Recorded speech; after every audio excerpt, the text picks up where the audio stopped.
This is a real task from an auto manufacturer's assembly line. Each of these boxes weighs about 20 pounds and is filled with ball bearings.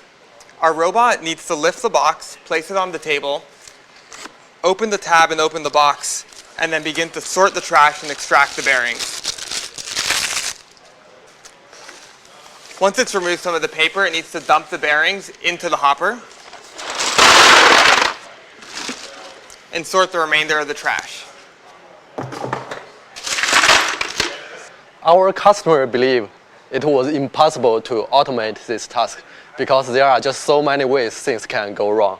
For example, if you don't lift this box just right, you can easily rip this strap off, making it very hard to handle. Or sometimes the bearing will get stuck in the bag, and which is very tricky for the robot to handle. But we love this challenge. Next, let's take a look at how our robot solves this task reliably.